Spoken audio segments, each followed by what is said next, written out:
കൈലിക്കിളി നമ്മുടെ വീടിൻ്റെ ചുറ്റുപാടോ അല്ലെങ്കിൽ കൃഷി സ്ഥലത്തൊക്കെ ഉണ്ടെങ്കിൽ നമുക്കുണ്ടാകുന്ന ഒരു ഗുണമാണ് ഇപ്പോൾ നിങ്ങൾ കാണുന്നത്. ഈ ഒരു വെണ്ടയ്ക്കകത്ത് ഫുള്ള് ഇല ചുരുട്ടി പുഴുവാണ്. ഇവന്മാർ ചെയ്യുന്നതെന്ന് വെച്ച് കഴിഞ്ഞാൽ ആ ചുരുട്ടിയിരിക്കുന്ന ഇലയോടെ പറിച്ചുകൊണ്ട് പോയി അതിനകത്ത് പുഴുവിനെ എടുത്ത് കഴിക്കുന്ന ഒരു പരിപാടിയാണ് ഇപ്പോൾ നിങ്ങൾ കാണുന്നത്. ഈ ഒരു കാഴ്ച ഞാൻ ആദ്യമായിട്ടാണ് കാണുന്നത്. ഇതേപോലൊരു ഗുണം ഇവരെ കൊണ്ടുണ്ടാവുമെന്ന് ഞാൻ പ്രതീക്ഷിച്ചിട്ടേ ഇല്ല. നമ്മൾ നട്ടിട്ടുള്ള എല്ലാ പച്ചക്കറികളിലും ഈ കാണുന്ന ഇല ചുരുട്ടി പുഴു വരാറുണ്ട്.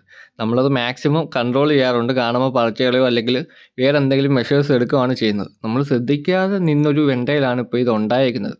നിങ്ങൾക്കും ഇതുണ്ടായി കാണും. എല്ലാവർക്കും ഉണ്ടാകുന്ന ഒരു കുഴപ്പം തന്നെയാണിത്. അപ്പം ഈ ഒരു ബേഡൊക്കെ ഉണ്ടെങ്കിൽ ഈ നമ്മുടെ അടുത്ത് ഇതിൻ്റെ പോപ്പുലേഷൻ കൂടുതലാണെങ്കിൽ ഇങ്ങനെയൊക്കെ ചില ഗുണങ്ങളും കൂടെ നമുക്ക് ഉണ്ടാവും. ഇങ്ങനെയുള്ള പല കാര്യങ്ങളും നമുക്ക് അറിഞ്ഞൂടാ. ഇനി മെയിൻ കാരണം ഇത് മനസ്സിലാക്കാനും ഒബ്സർവ് ചെയ്യാനും സമയം മെനക്കെടുത്താൻ നമ്മൾ താല്പര്യപ്പെടുന്നില്ല. ഒരു ബേഡ് അവിടെ എന്തോ ചെയ്യുന്നു, അത് മാത്രമായിരിക്കും നമ്മുടെ ഒരു കണ്ണിൽ കാണുന്നത്. ഈ വീഡിയോ നിങ്ങൾക്ക് ഇൻഫോർമേറ്റീവ് ആയിട്ട് തോന്നിയിട്ടുണ്ടെങ്കിൽ ഉറപ്പായിട്ട് വീഡിയോ ലൈക്ക് ചെയ്യുക. അതുപോലെ തന്നെ ചാനൽ ഒന്ന് സബ്സ്ക്രൈബ് കൂടെ ചെയ്തേക്കും.